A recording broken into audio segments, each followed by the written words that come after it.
If you've ever felt intimidated by freehand drawing the human figure, this is a simple, no-brainer approach that takes the pressure off. It's all about breaking things down into shapes, no grids, no tracing, just a clear, direct way to build a figure with confidence.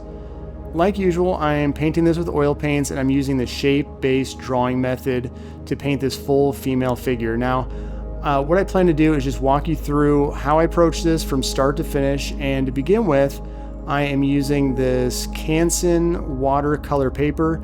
And what I like to do is I take this watercolor paper, which is really thick, and I will prep it with some GAC 100 on both sides. That way the paper won't really warp that much. And then I'll put some gesso on one side, just a little bit, just a one quick coat on the side I plan on painting on. And that gives me a perfect surface to paint. But at the same time, it's just a piece of paper. So if it just turns out to be kind of a worthless study or exercise, I can throw it away and not feel too bad about it. Now, before I get into the painting process, I want to talk about some of my tools.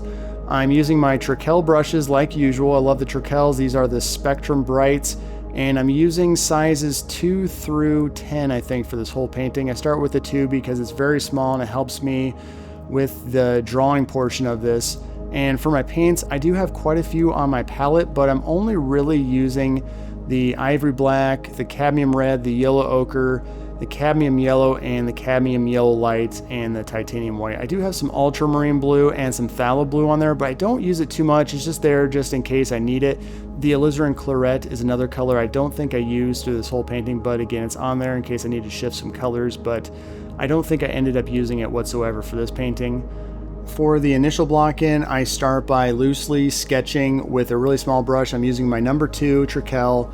I will say that when I paint a portrait, usually I go into the shape-based drawing a little bit quicker, but for a figure, because there's a lot of complexity to the different directions things are going, I use a little bit more line work to get started. But once all that line work is done, that's when I start to fill in the darker shapes, then the medium tone shapes, and then I get into the lighter shapes. And then once I have the whole thing blocked in really roughly, that's when I start to fine tune. And the fine tuning process is the part that I think most people can get hung up on, because there is this period in about every painting where it kind of goes through an ugly stage where it just doesn't look right. And this painting definitely has that towards the early half of the painting, but you just have to keep fine-tuning the shapes, fine-tuning the tones, and eventually things will start to appear more and more realistic.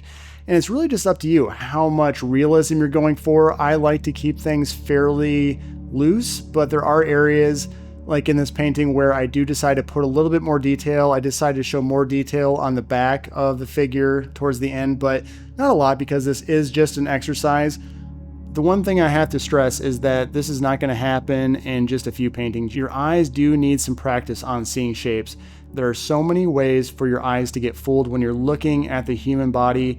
Your eyes just kind of naturally think certain things are longer or shorter than they really are in real life. So you have to kind of simplify things down and just imagine you're looking at shapes and not really a person. I think that's the best way to put it when it comes to using the shape-based drawing method, is just look at it as a bunch of shapes that are organized in a way where you have to look at the angles, the relationships between all the individual shapes, and just slowly you'll get better with time. It will take a good few paintings just to get used to the routine when you're painting like this. But once you've done a dozen of these, once you've done 100 of these, the way you see things will change and you'll start to see the shapes for what they really are.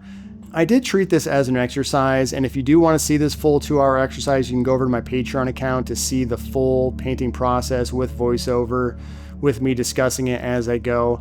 But once I get past the exercise part, I do take this a little bit further and play around with some colors at the end and just see where I can take this as far as making it a little bit more unique with some color accents, with some different textures and things like that.